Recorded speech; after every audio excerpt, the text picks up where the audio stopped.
13 is a brand founded for the creators, the innovators, and the motivators, for the people who get up every single day and strive to be better and leave a positive mark on this world. 13 is a fantastic clothing company, and the people that are behind it are passionate, creative, and some of the nicest people I have ever met. All of their stuff looks great, it's comfy, all the designs are so super cool. 13 has some of my favorite t-shirts and seriously my favorite pair of sweatpants I have ever worn. 13 has been a long-time sponsor and supporter of the Cory cast, and they wanted to extend their love to you, the listener. So when you check out their website at thur13en.com, fill your cart with some cool hats, hoodies, sweatpants. Just make sure you use the code word CoryCast at checkout and you're going to save yourself a little bit of money. thur13en.com. Make sure you tell them Cory sent you.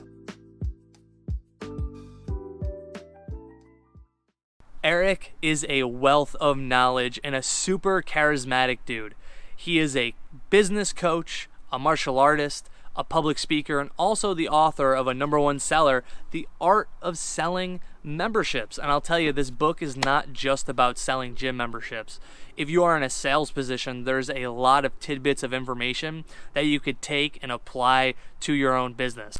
I was able to train with him like 10 years ago, but it was only for like an hour. I didn't really get to know who he is as a person.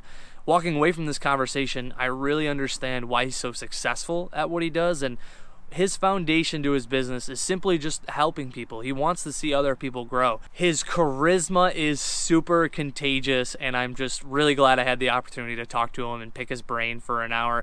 I walked away with tons of new business practices, and man, what a great time. It was just so cool getting to actually get to know Erik on a better level. His dad is my instructor, and I've always heard so many great things about Erik, but man, getting to sit down with him, I really enlightened me on how awesome Erik is as a person. Make sure you find Erik on all of social media just by finding his name, Erik Charles Russell. You can find his book, The Art of Selling Memberships, on Amazon. And I promise, if you are in sales, this is a fantastic book. You don't have to be selling gym memberships. And I hope you enjoyed this episode of the Cory Cast.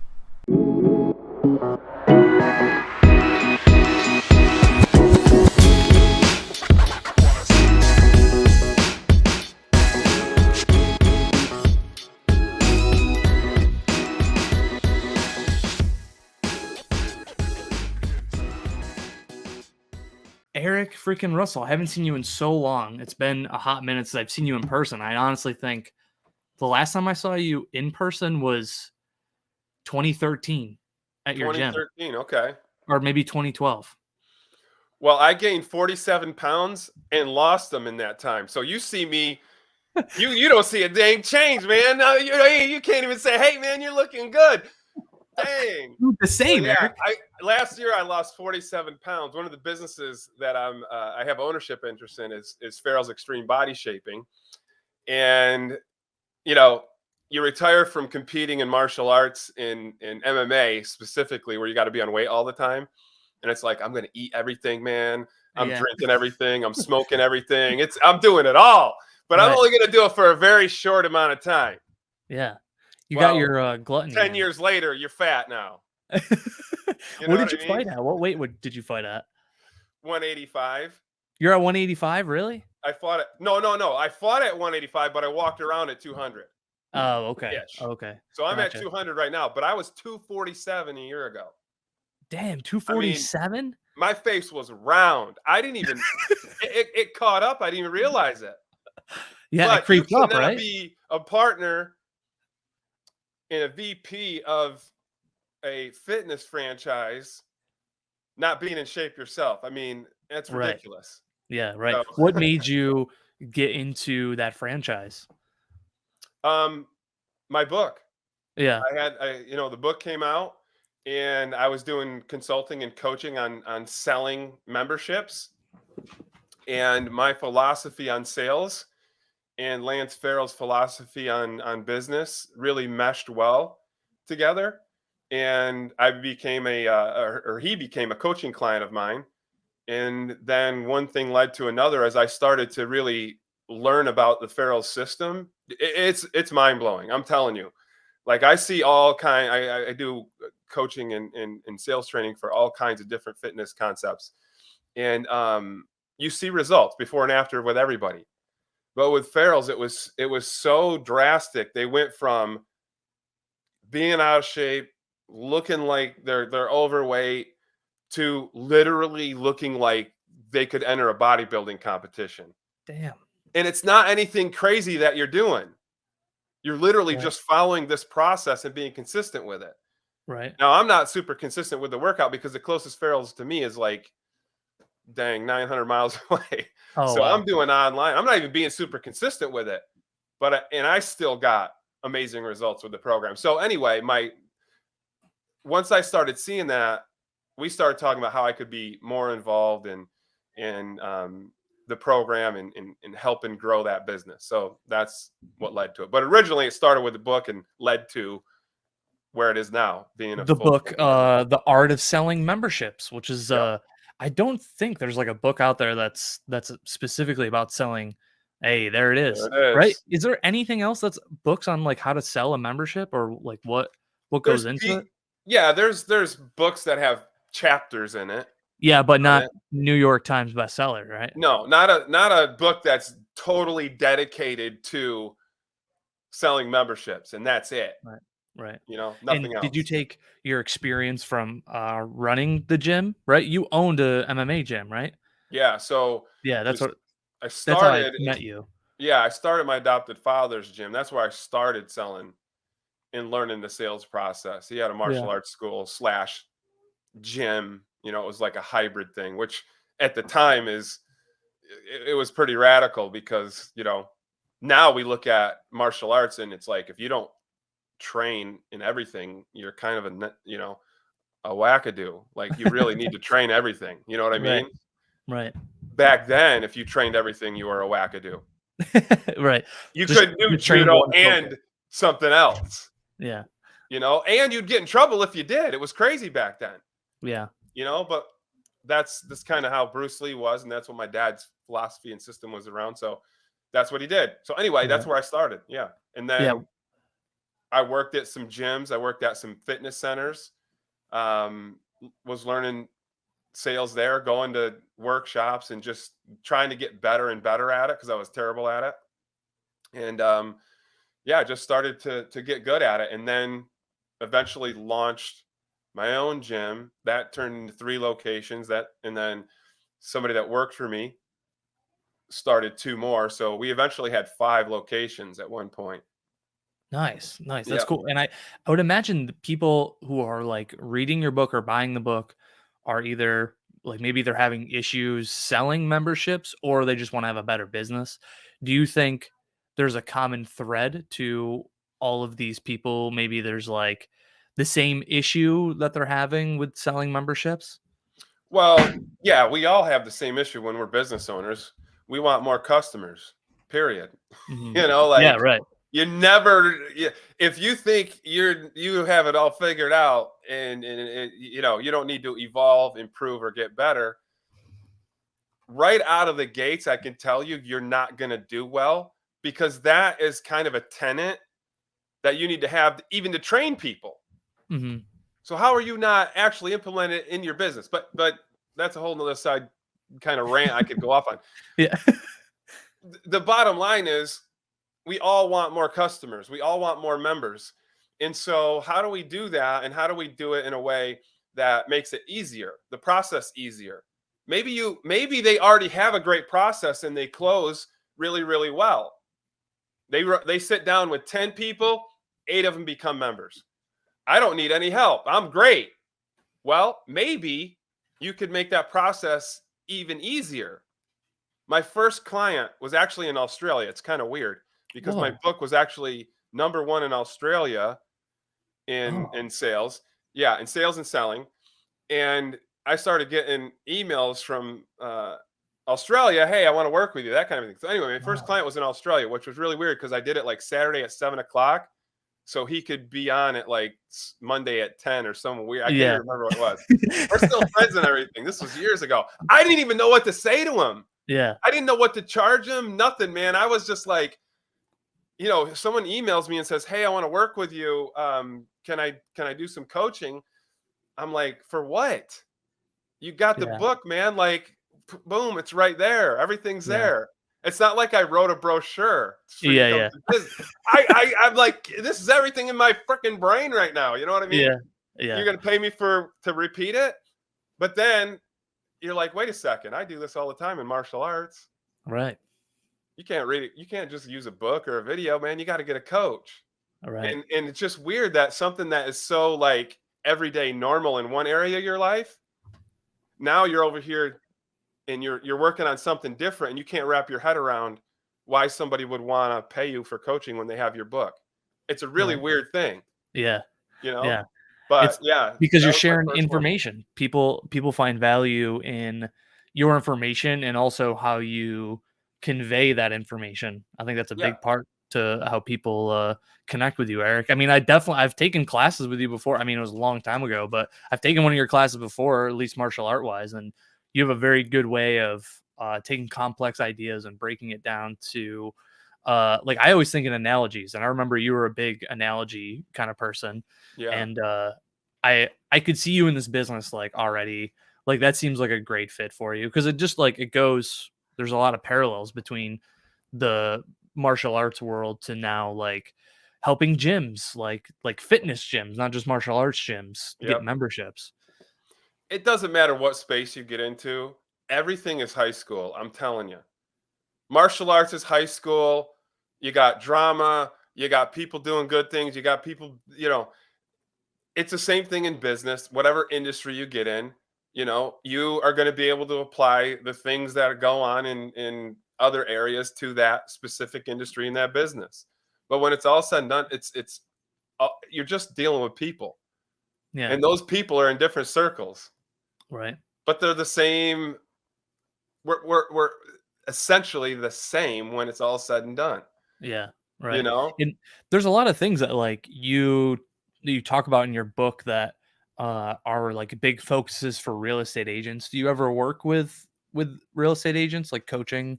Yeah, I've coached everything from people who sell boats, people who sell like timeshare, not actual timeshares, but it's like timeshare for boats where Mm, you don't actually have to own the boat.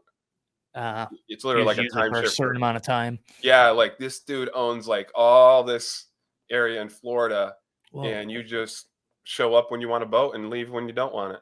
It's Oh, like the that's best cool. thing. Like Yeah. they say, owning a boat. My dad owns a boat. Two best times to own one: when you first got it and when you sell it. That's Yeah. that's when you love having the boat, right? Right. Right. Otherwise, you Yep. hate it. This solves that Yeah. problem. But anyway, so that people who do coaching for dogs, yeah, real estate, everything, software sales, it doesn't matter because the fundamental of it is understanding who you're talking to. What are their Right. issues? What is going to hold them back from doing business with you? Once you get that, then you put it on the table. I know in membership sales, in fitness, in gym, when it comes to selling those, one of the things you're going to tell me is I have to check my schedule. Right. Let me check my schedule. Yeah. So before we get anywhere, before you even take a class from me, I'm going to say, Cory, I got a question for you. If I have you come in Tuesdays and Thursdays from 6 to 7:30, does that work in your schedule? More direct line of questioning. Well, you might say, I don't know. I got to check. I But at got this to check, point, man. I'm going to say, okay, we'll do that. Because here's the thing, Cory. How am I going to show you a program if I don't even know what days you can come? Right. But you do it before there's a sale, before there's a presentation, because I know that's coming. Mm-hmm. What do we know is coming in real estate? You put it on the table. Mm-hmm. I know this is coming in real estate. I'm going to put it on the table like I don't know it's coming. And they're going to talk about it. And now it's not going to be an issue because Mm-hmm. now you're going to actually look at your schedule if you really had to and let's be honest, a lot of these sales obstacles on the front end of it and anywhere else are obstacles. They're not real. You know your Mhm. schedule. Right. In 2022, it's in your phone. We know this, Hmm. but they'll still say it and get away with it because what are you going to do? Pin them down and twist their arm? Say, Right. let me see your phone, Yeah. dude. Let me You see your liar. calendar. You know what I mean? So Yeah. the bottom line is with where I was going with this whole thing is you understand what it is they're going to object to. What is their obstacle ahead of time?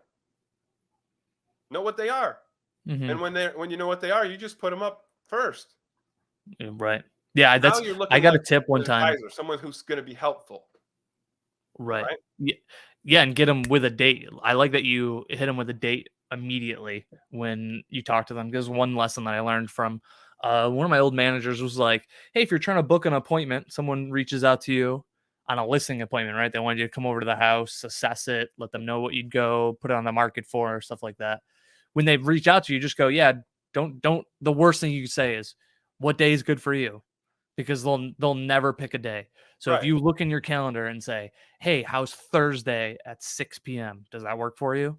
And that's how you can get like a better answer. You sometimes I still get the, well, let me check my schedule, but at least you hit him with a day and you don't leave Yeah. it up in the air, you I'll know? give you I'll take that even to the next step and help with making it even better.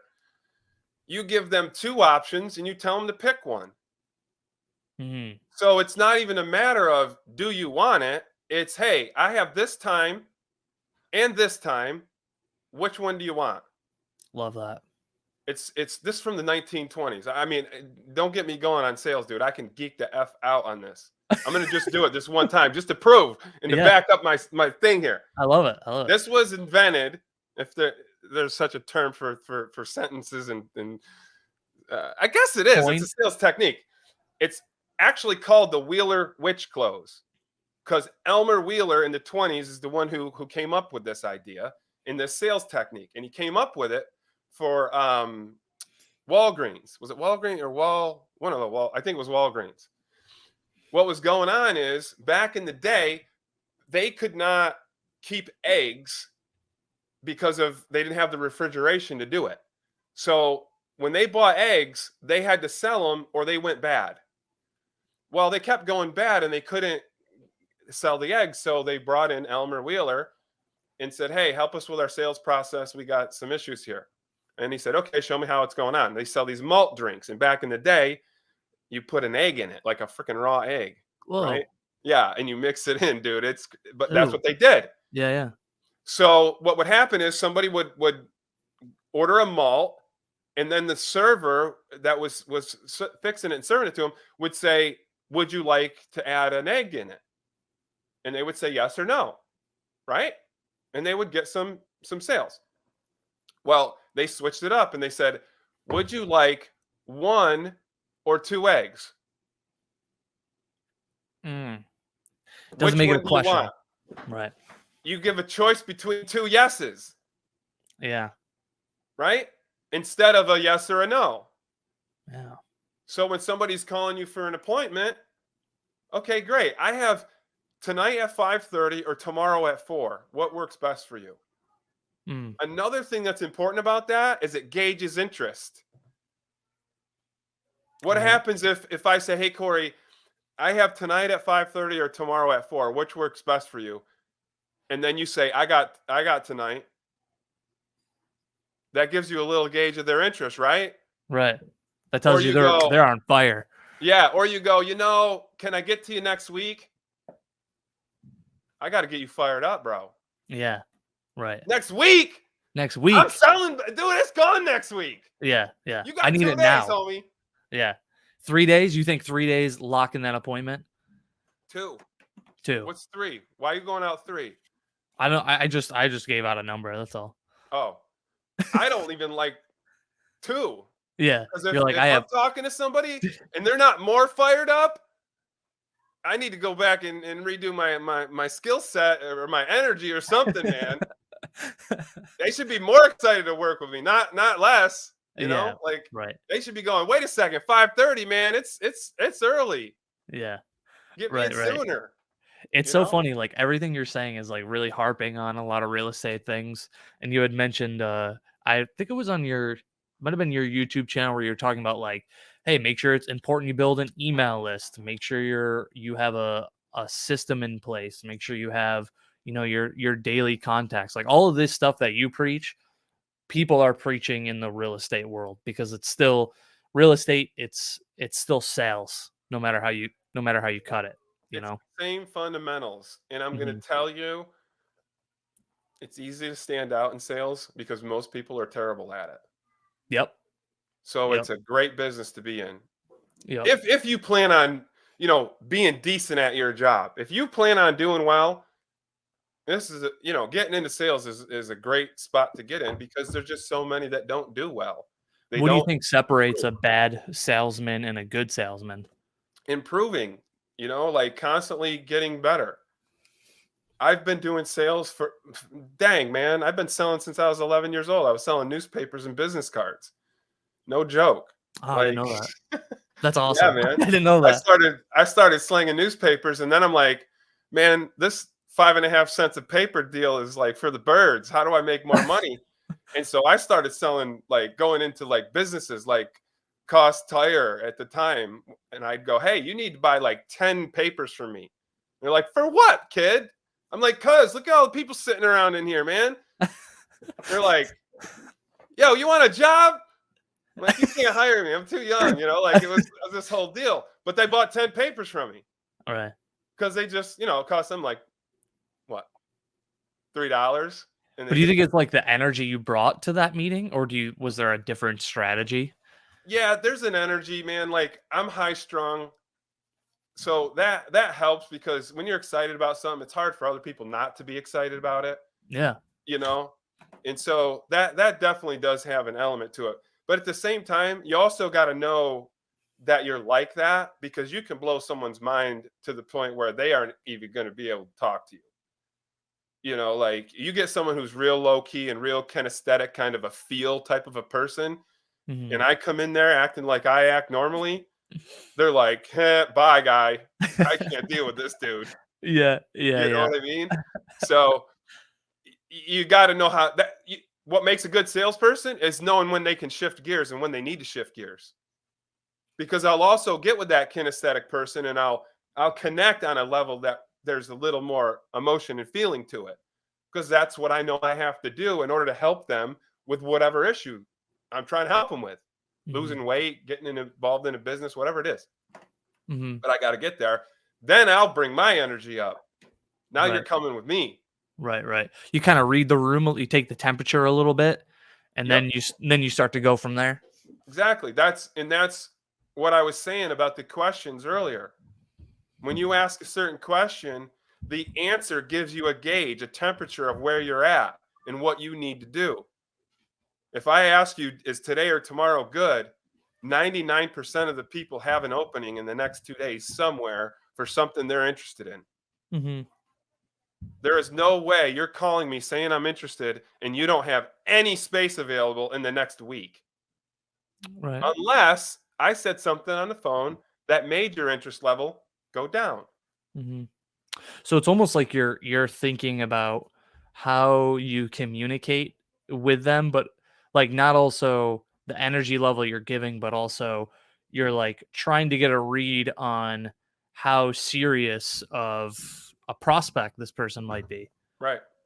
Either Right. I need to make them more serious and help them get there, or I need to go work with someone else. Or maybe it's I get this sometimes, it's people who are all walk, like they just want to talk, talk, talk, talk, talk, and then they don't put the action to it. Oh, yeah. Those That's ones I qualifying. have an easier time picking out those people, I think, than anything. Like I right before we were on the podcast, I was talking to my manager because I got a weird lead from online, and I couldn't get a solid read on him, and I could just tell he was just kicking tires.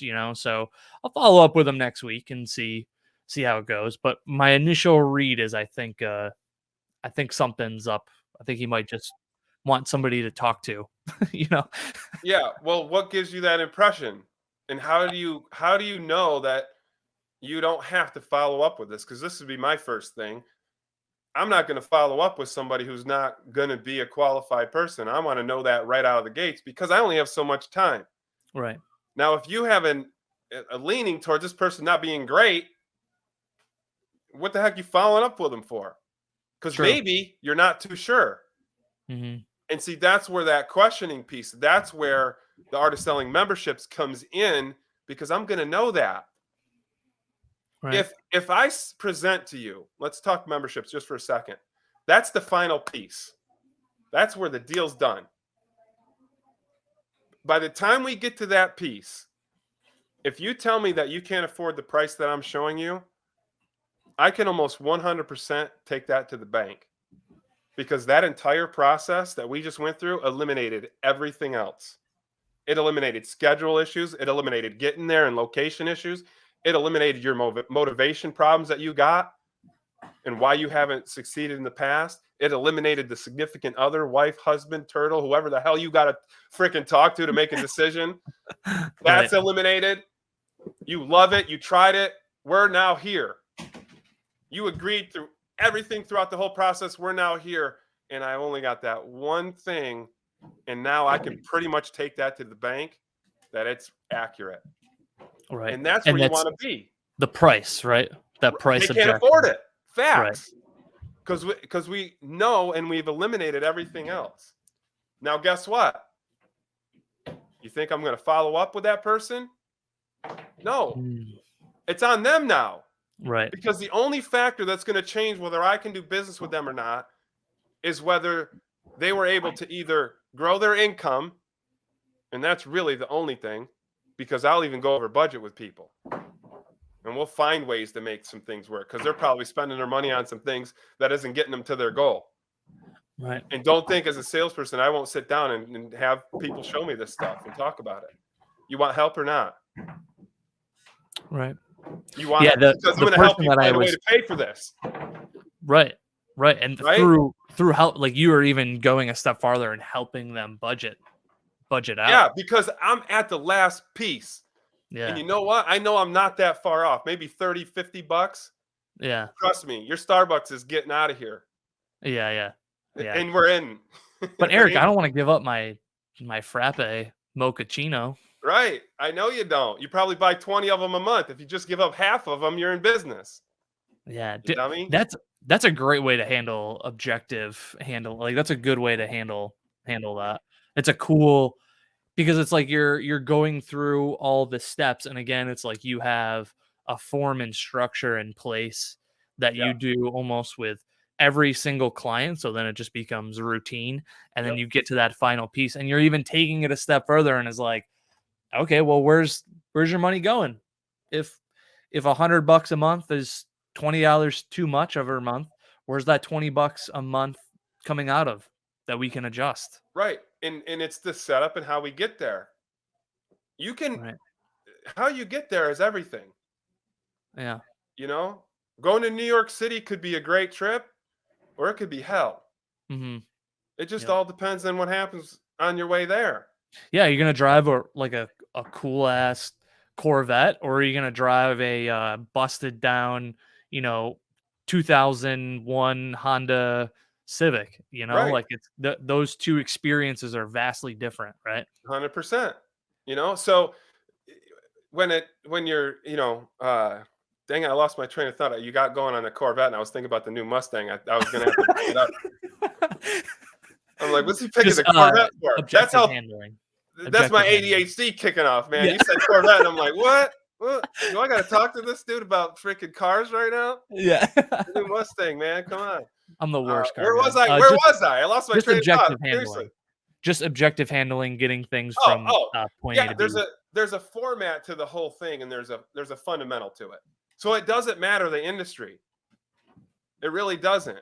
There's fundamentals that we do. And it does. You could throw a random objection. I've never sold real estate in my life, really, other than my own personal stuff. But I've never been a real estate salesperson. I don't even think you guys call yourselves that. I think it's agents or something, right? But you throw an obstacle at me, and I could get you on my side, not even knowing what the heck I'm doing. Mm-hmm. Because there's a fundamental process to it. Mm-hmm. And the How? first thing is agreeing with them. And even when you said, hey, I don't want to give up my Frappuccino, I agreed and then told you are at the same time, Yeah. right? Yeah. That's Yeah. how you got to be, Yeah. you Right. know? Right. How important are these systems and processes to get in place to be a successful business owner?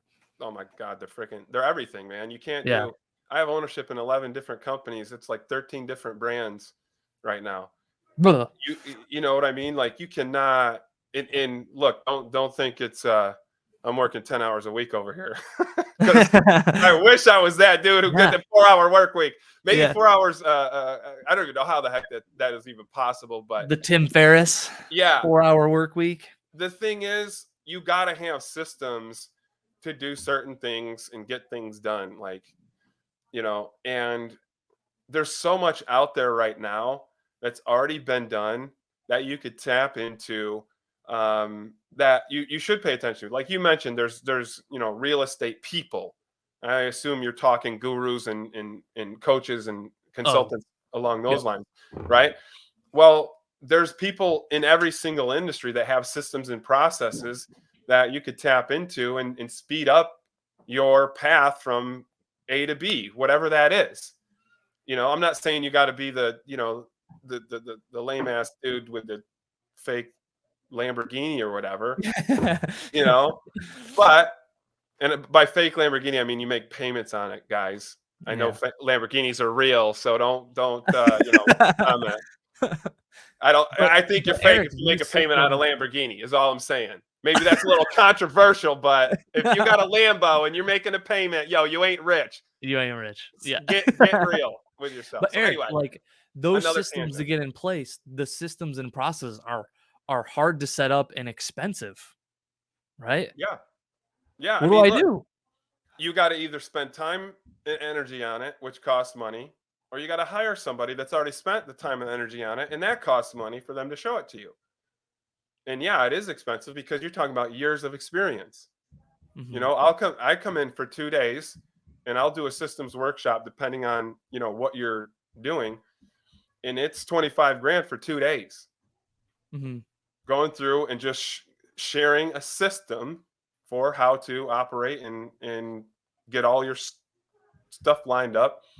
Is that exclusively for like fitness gyms? Yeah. I mean, the only reason it is because I literally have it like Narrowed down. Yeah, you done. got that honed down. Because Could I'm it still work? thinking like I still use a CRM. I would imagine you guys use a Yep. CRM too. That's super important for a business. There's Yep. still like all these common threads, but I could see it when you break it down to like the minute detail, the difference between the two careers could be vastly different of what programs might be best. Yeah. I mean, the fundamental of it in the process piece of it, again, it's the same. Hmm. So how I run my tech business is very similar to how we do things over on the franchise side of things. Hmm. You know, same Right. thing on real estate. There's going to be a process for everything. Right. And then it's documented the same way and filed the same way. And here's the thing, part of it I learned from being in business and the experience of years of being in business. You think I opened 5 locations without having a system, without a process? Impossible. And if you remember back then, they weren't like blowing up and popular. Hmm. We became popular in the middle of it, like starting. Not like today where it's like commonly known and all that stuff. Hmm. So you got to have a system to be able to do all that stuff. And we weren't the first to be a martial arts school either.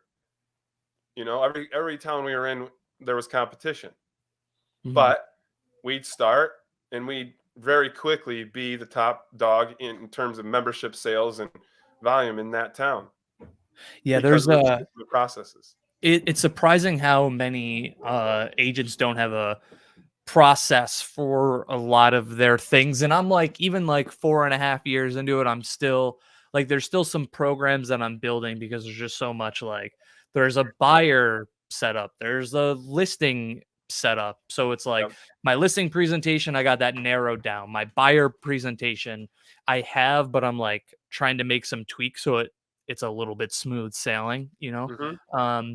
But creating those processes can be hard for a lot of people, and the amount of times that I talk to an agent that they're like, I don't have a, what do you mean, a system? You know what I mean? It's shocking to me Yeah. because that's like one of the biggest things to being a successful business owner is having streamlined processes. So, you know, when you meet with a client to when you close, all the follow-ups there, you know, the process and you can do it left and right. And Hmm. also save you a lot of freaking time, you Yep. know, a lot of Well, that's time. the thing.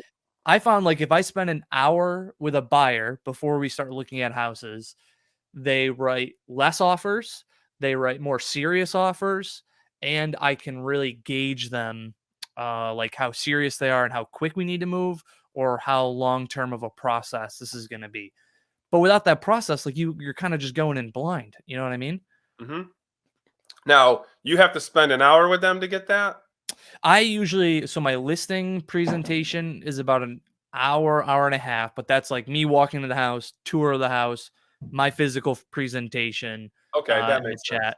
The buyer presentation, I can do in about a half hour, but an hour is best because it's like there's a lot that goes involved in like I need to know what they're looking for, what their budget is.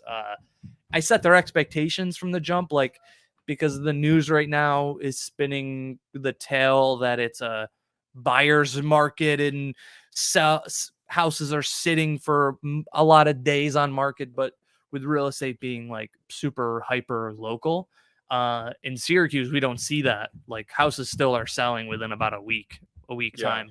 So it gives me the opportunity to kind of set their expectations, and also from the jump, I find it easier when, like, if I show them a house Saturday and we have to write an offer by Sunday night, they're more prepped, planned, and ready to make that jump than me being like, no prep work, no getting them situated, being like, hey, offers are due Sunday. What do you guys want to do? Then they're like, uh, uh, uh. Hmm. So that's like the process that I have kind of built and put in place. But I'm still like trying to refine it a little bit more. Like if I could Is get it to a there when you 45-minute mark. when you say set expectations, are one of the things that you set is that they're going to make a decision to buy with you?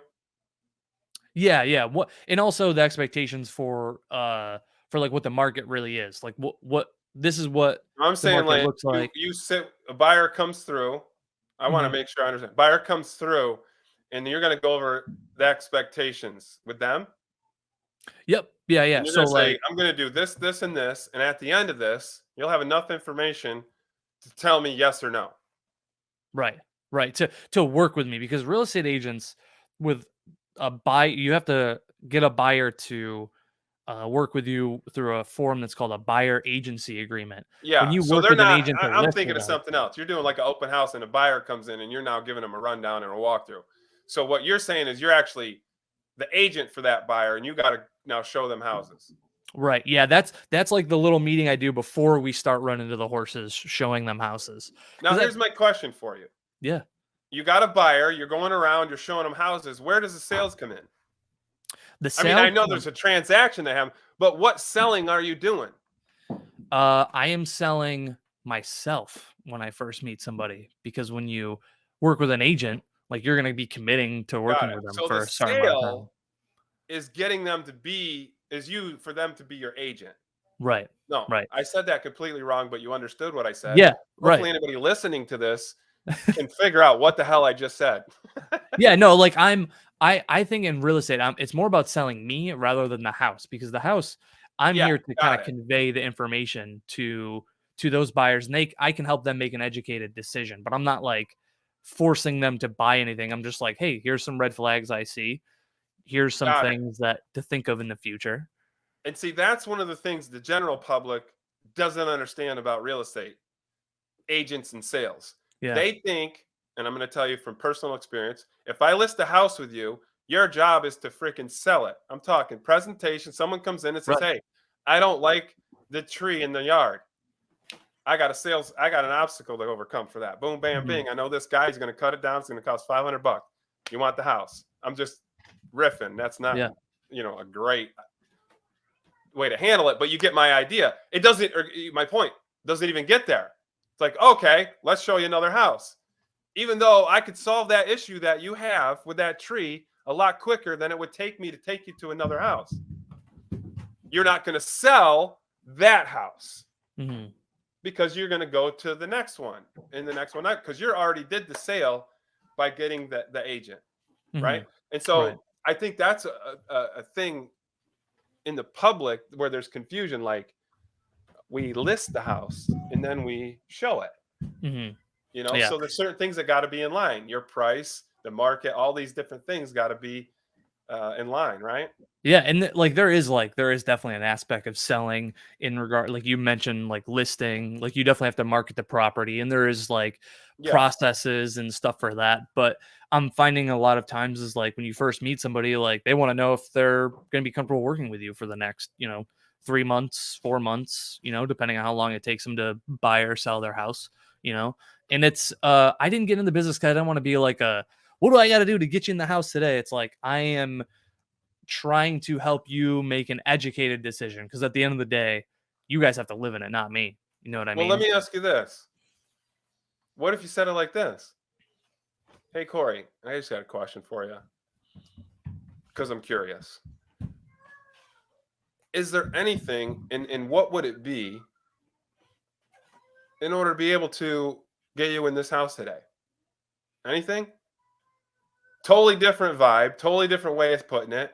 And also can change the conversation a little bit, like, hey, nothing. Cool. But I wanted to kind of see where I was at with it. Gauge your interest. Yeah, because you might go, I just got to sleep on it. I don't know what they would say, but I got to sleep on it. You know what that tells me? This is something they are really, they're leaning towards buying. And if they're leaning towards buying, I'm going. I gotta go a little bit. You know what I mean? And so it's just a conversation you've built. Now they're a client or whatever, but I want to have those conversations because I might be able to help them. What are you gonna do sleeping on it? Right. I'm a damn expert over here. Yeah. And I ain't gonna sleep with you. So let's get this on the table now. Let me help you out now. Right? Yeah. Because here's the bottom line. When it comes to sleeping on it, from what I understand, and you correct me if I'm wrong, Cory, what you really want to do is make a good decision. Right? Right. And now I would say, well, boom, boom, boom, boom. These are all the reasons and all the things that you show me about the house that made it a good decision. Now, my question is, somewhere in here, you see a bad decision happening. And that's all good. Right. But my question is, what is it? What's the one thing? How could it be a bad decision? Like what? Because you're curious. Yeah. Are you not curious now if somebody's got to sleep on it or think about it? Man, you're going to be so curious. If they ghost you, it's going to haunt you. Yeah. I always ask the same question when I show a house. I always say, what's your favorite part of the house? And if money was no object, what would you change about this house? Because if I ask those questions, it gives me an insight to what they're thinking about. Like if they're like, if I had no money, I would probably redo the kitchen. That like automatically tells me that kitchen's important to them and they like to entertain or they like to host parties or something.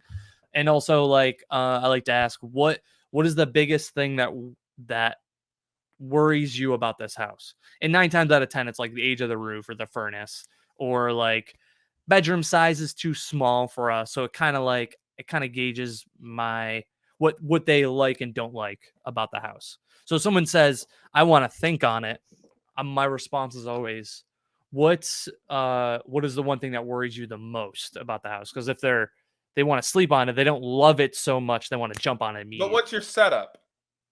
The setup. You just go right to the question? Yeah, if I'm like, you want to set up in there, dude. What's that? You want to set up in there. You want to set up. Because if you just go straight to it, you're going to have natural and normal resistance. Right? I want to think. You say to me, I want to think about it. And I say, well, what's one thing? What'd you say? What was the question you asked? What's one of your biggest concerns? There you go. What's one of your biggest concerns? As a person, just a normal person, I'm trying to figure out how I can sell you. Yeah, right. Instinct, you just know it. So Mhm. you're going to have a natural defensive posture in that way, even if we have good rapport. Because no matter how good the rapport is, I still know you trying to sell something. Yeah, right. And now that I've told you to step back a little bit, you're trying to step forward. So you're not trying to be pushy, but you are. Mhm. And Right. that makes them defensive. And Right. what I'm saying is the setup is what brings their guard down. What did I do when I wanted to find out what your issue was? I got on the same page. I said, "You want to make a good decision, right? That's what you're talking about." And you're like, "Yeah, man, of course." Oh, okay. Well, how I see this going down, it looks like it's a freaking excellent decision. But I could be missing something. I obviously am. What am I missing? How could it be a bad decision later on down the road? Or what do you see here that makes this a bad decision? Makes it an easier transition. That's everything. Mhm. Because now we're shooting the shit. Basically, we're talking. We're not even selling. And that's when selling really is happening. Because now you're going to say, it's just this. And a lot of times it isn't about a physical thing or a location or this. It's, who knows? I bought a house in the past and I freaking paid way too much and it got foreclosed on. You're probably not dealing with a whole bunch of those, but I'm trying to think of the Not worst, right now. But yeah, no, possible no, scenario. no. Yeah. But you get where I'm going. You want to think transition to where you need to be is important. Yeah. Jiu-jitsu. Let's talk jiu-jitsu, man, because I got my blue belt with a stripe on. I can at least talk a little bit on Hell it, yeah. I love that. right? I I'm that I normal cannot person. believe you're just a blue belt, Eric. That's so wild to Dude, I me. stopped training. Everybody around me is a black or brown belt Yeah, that's what I'm that I was saying. I'm ahead like, of.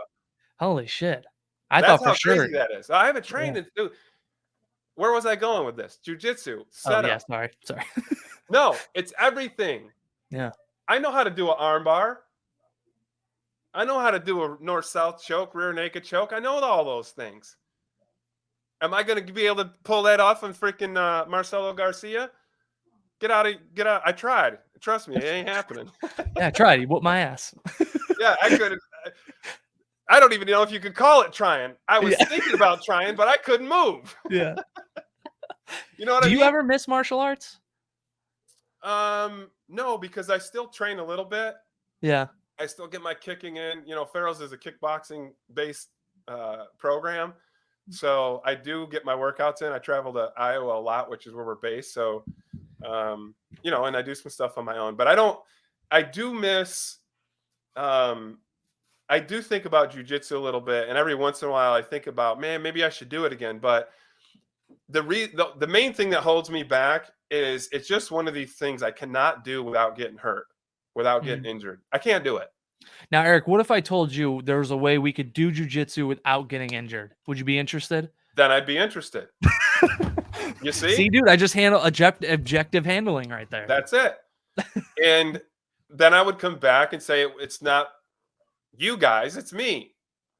Because but Now you sound like every girl I dated in high school. exactly. And you got to learn, you should know how to overcome that objective by now, right? Yeah. Or did you just keep running into it and just been like, okay, I'm not going to solve that one? Oh, that's funny. Yeah, no, especially with all the experience you have in martial arts, it's just so crazy to hear that that you're only a blue belt. That's wild. I know, Like man. you've done professional fights too, right? Yep. MMA fights, professional MMA fights. Yep.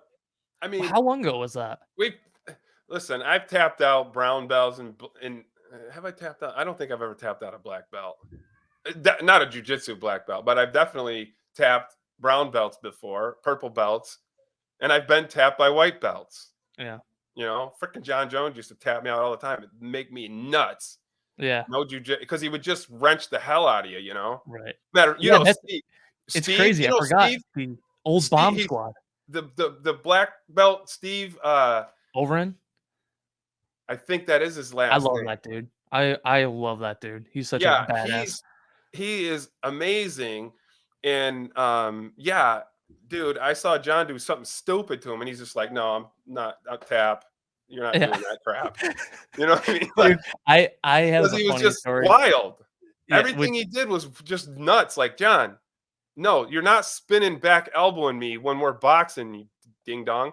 But he yeah, would do it, yeah, like he was always doing the crazy stuff. yeah. That's fun. I totally forgot about the whole bomb squad. All you guys down there were training with John Jones before he like broke into the scene. Oh, dude, dude, look at that team that we had. I know you guys are all monsters. Dude, we were kicking everybody's butt, man. And it was back and forth on some of them. We had some real, like, we put a lot of kids in the UFC, you Yeah, know, a yeah, bunch of people. I had a bunch of people on the show, yeah, you know. So when I went out for it, I didn't actually, make it to the end because I was on the season where you had to fight to get in, and then I got tapped out by a damn judo and jujitsu black belt. yeah. So yeah, and then he ended up being a semifinalist, freaking guy. So Damn it. anyway, and then afterwards he's like, "Man, I was gonna stand and bang with you." I was like, "Yeah, no, you weren't, because you would have." Yeah, yeah. Nah, he wasn't. He was He gonna knew take you right better. down. He's gonna take you right down. Yeah, Yeah, you could see it. Like, and yeah, and the thing is, I was totally focused on him taking me down because I knew that's what he's gonna do. And I'm like, okay, don't let him take you down. Don't let him take you down. Boom. I let him take me down.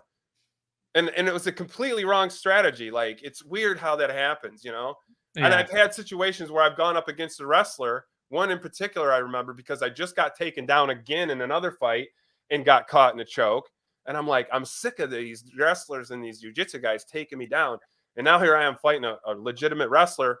Great. You know what? F this guy. And I just went nuts on him and knocked him out like bad within like 30 seconds. Just nuts. Right? That's crazy. You always did striking, right? It was mostly Yeah. striking you focused Yeah. on? I Yeah, mean, from I did we always did grappling. We always, worked on grappling, but we weren't like super focused on it in a sense.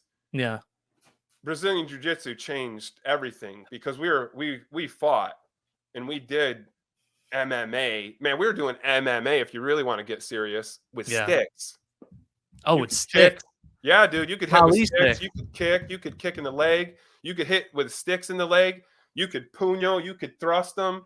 You Oof. could hit in the head, arms, and all the gear was whatever you could put together. Yeah, So you're because it's trying called like, mixed martial arts. It was before, like, UFC was really breaking out. oh, yeah, wasn't even happening then. Right. It Wow. was starting to come up because what we were doing wasn't legal or illegal, Yeah, and it was there like was no that for a laws long yet. time. Yeah, that's right. A lot of people don't even know, like, it was illegal in New York for such a long freaking time. We couldn't even Yeah, have any events here. It was like everybody who fought in New York had to, like, drive to Pennsylvania for their fights, you know? or Massachusetts. We were Yep. always in Massachusetts. So Yeah. that whole New England area of fighters and our New York team, Bomb Squad and all those guys that we used to train with, dude, it was a beastly team. We trained our asses off, man, like, because we didn't know any better, Yeah. and we weren't in the UFC at the time. We're just like, Matt Hamill had been in it, but he was flaky as hell in terms of trying to get any connection to the UFC and get some other things going on. Yeah. So Right. even though we were working with him, we still had to freaking make our way in there. And honestly, someone from New England who we were bitter rivals with these guys, and I mean bitter to the point where, like, you keep us separate at the club type of Oh, thing. It wow. was the Yeah, yeah. Lozans, Joe Oh. and yeah. Oh, Uh, dang. yeah, dude, we hated each other. Yeah. And it was funny because Joe and Danny, it was funny because Joe got in the UFC, and no joke, we were literally walking out. We were getting ready to walk out to our fight, and they stopped it to play Joe's fight on the main screen. Oh. Now in Massachusetts, it was popular. Everybody was like, Yeah. "Yeah, yeah," and we were like, "Hate this guy," Yeah, right? yeah, yeah. So straight up, we were pretty big rivals with those guys. And Danny and Tamden, who was my trainer partner, those two were like, it was really about those guys because I was bigger than all of them, so I wasn't really in there, but I was the biggest mouth, so I would talk the trash and, go back and forth with him. And I love that stuff. But anyway, long story to get to this. Chris Palmquist, who I don't know what his deal was. He was a manager of them. He was definitely best friends with Joe and friends with him, but he had maybe some kind of management thing. I don't even know. But yeah, he's the one that got us in the UFC because Joe won that fight, which was a huge upset. I think it's like one of the biggest upsets in UFC history. I know it's one of the biggest upsets, as a matter of fact. It might be the biggest. So that happened, and Joe blew up on the scene as far as MMA was concerned, and Chris kind of had some ins there. So when an opportunity became available, Chris was like, hey, you got this chance. Do you want to take it? You got to fight Pete Spratt. We were like, Spratt. Let's go. Kidding me? We were that team that didn't turn fights down too. We never turned. Dude, look at who I fought. Yeah. I very rarely fought someone with a losing record. I think I had one fight with somebody who had a losing record, and he had like 80 fights. Right. And he had beaten people that I had beat before. Yeah. So and I knocked him out. It's true, dude. You guys did not turn down fights at all. Even when Tamden was fighting in the UFC, fucking taking Nate Marquardt like an animal of a beast. Tamden didn't give a fuck. He just wanted to fight. He wanted to scrap. How we were all the time. Yeah, that's what I appreciate about you guys. You guys are like, I don't care. Let's do it. Dude, there's so many times, man. Like, there was a time we had to show up. So we got a call to fight this dude. And his opponent, the main draw, had gotten injured or something. And Tamden had, like, cut his hand, like doing dishes or something stupid even, right? Yeah. And they called and said, hey, we got a matchup for you. And we're like, okay, cool. When? They're like, this weekend. We're like, what do you mean this weekend? I'm not even shitting around. It was like that fat. It might have been 2 weeks, but it was no time to get healed and get training. You know what I mean? Yeah. And we're just like, yeah, let's go. Even though we're like, hope it heals because dude's got stitches and stuff. And then another fight, we showed up to the UFC with stitches. He had stitches in his eye. And they were hunting us down. They're like, hey, you got to check in. You got to check in. But we couldn't get the stitches out yet. We still had to wait another day.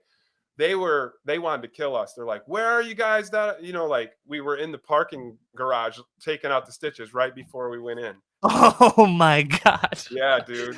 So we took those stitches out and then just prayed that it didn't get handled. Wow. And dude, that's crazy. Didn't get hit, not handled. I can't imagine. Wild stuff. Do you miss it, Eric? Do you ever miss it? No. The only reason I hesitate is because it's going to sound kind of cold. Like, oh, if you could only go back. I did it, man. It was fun doing what I did. Yeah. Would I have tried to do something a little different? I don't know if I could have. I don't know if anything would have been different if I would have went back. And missing it, there's the next step. Right. If I wanted to be doing it, I'd be doing it. Yeah. Right. Now I do have a couple kids who hit me up recently and they're like, hey, can we get some equipment from you? That's how this stuff starts. Yeah. Yeah, you can get some equipment from me. What the frick are you going to do with it? And now here I am talking to these guys about maybe holding mitts and stuff for them. So, that kind of a thing, cool. But, I mean, traveling for hours and hours to go to fights. Yeah. New York is now legal and all that stuff. But, man, the energy and effort I have to put into training fighters and to being in that space is just not that enjoyable to me. Yeah. The adventures and all that stuff, yeah, that's fun. But man, I got new adventures I'm dealing with. Yeah. For sure. And you just evolve into something different, move on, go in different directions, or maybe you stay in the same direction your whole career. Right. But Eric, it was pretty apparent at some point that I was not going to be knocking out Anderson Silva. And so maybe I need to take a look and pivot a little bit. And when that happened, I said, okay, I need to be a better networker with these producers of the TV show and with these people so I can help others who are going on this path. And I literally would call people, not people, I would call the producers and I would pitch them ideas. Matter of fact, there's 2 guys that got on the show because of a pitch that I gave them, and it was Mark and Spencer. Oh, that's awesome. Remember when that happened? Yeah. Yep. I called the producer up and I said, hey, I've got it was their weight class. And I said, if I don't have a TV idea for you, I'm never calling you again. Yeah. And here's the deal. I got 2 guys in the same weight class. I've trained them both. One of them decided to open a gym and compete with me. Yeah. And they're both running those separate gyms in the same town. Yeah. She That's goes, a perfect story What's right their there. names? Who are they? What's their names? Yeah. Boom, they went right to Vegas. I love that. That's Yep. so funny. And then it ended up not even being anything when it was all said and done. But still, dude, it was worth the effort.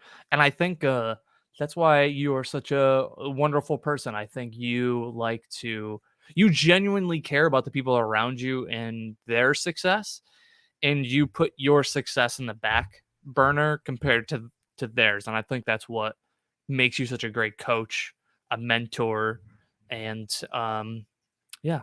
Eric, Well, you're thanks, wonderful. man. Thanks for doing this, dude. Appreciate that a lot. Do you have anything else you want to plug? Anything you're doing right now that? Well, after you just said I never think about myself, now I'm feeling a little guilty if I plug something, man. Now plug something. Here's your opportunity to plug You something. kidding me? I always got to think about myself too. I mean, it's a whole pie here, not just other people, but you do figure out that helping people is a fun business to be in. Mm-hmm. And no matter what, and sales is really helping people when it's all said and done. And so, my transition from sales into actually helping people start their own business, whether it's a franchise or a technology company or whatever it might be, is, again, it's just a progression into the next thing that I'm doing, Mm-hmm. So thanks for having me on here. Appreciate you having me on. And if you're interested, it's Erik Charles Russell. I'm on all the social media, Erik C. Russell, Erik Charles Russell. I'm all over it. And make sure you From what my daughter tells me anyway, she's my social media. I know that's like a taboo thing. You don't have your kids run it, but she knows about social media more than I do. And she's done all the training and all that crap. Yeah, why not? That's she's a not common bipolar, actually, there's some agents in the Syracuse market who have their kids handle their social media, which is fine. Whatever process you got to do to be more out there in front of your clients, There you go. Erik, thank you very much. Oh, and make sure you pick up you'd show the book for the Art of Selling Memberships. The Art of Selling Memberships. You can go on Amazon and snag it there. Is there an audiobook? No. And I say that because I get asked it all of the time, and I haven't done it. Well, I'm a big audiobook person. Oh, I know. Apparently, I don't make money as much as I thought I did because I probably sell a gazillion of them. I just got to do it. Well, if you need somebody to read for you, let me know. I'd be happy to be the voice of the Art of Selling Memberships. Cory, but I got to do my homework ready first for this? to read it. I got to get to my appointment. But let's talk. Yeah, let's do it. You want to record it? Let's talk about getting a deal done. I don't want to do a deal live here on your recording, but we could do a deal where you could actually earn some dough if you wanted to record it. I'll give you a piece. Let's figure it out. We'll do it. I'm telling you, man, people have been wanting this for 7 freaking years. Well, I'm adding it to the cart now.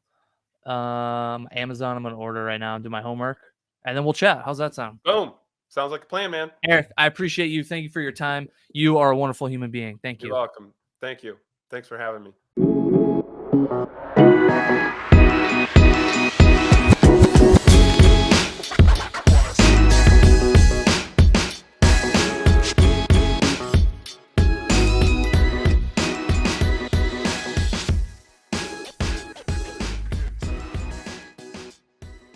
Thank you so much for watching this episode of the Cory Cast. I really appreciate the time that you spent listening and even listening to the full episode to get you to this point. I just want to say I'm just so appreciative and so thankful that I have so much love and support for these episodes. If you want to be a guest on this podcast, reach out to me. I'm always looking for new people. Let's talk about what you're passionate about. Let's talk about your hobbies. Let's give you a positive platform to talk about the things that matter to you. Do me a favor, make sure you hit subscribe, like, follow, leave a review of the podcast. All those little things will help this podcast grow. Because without you guys, there is no podcast. And I am just so grateful that you're taking the time to listen to it today. Thank you so much.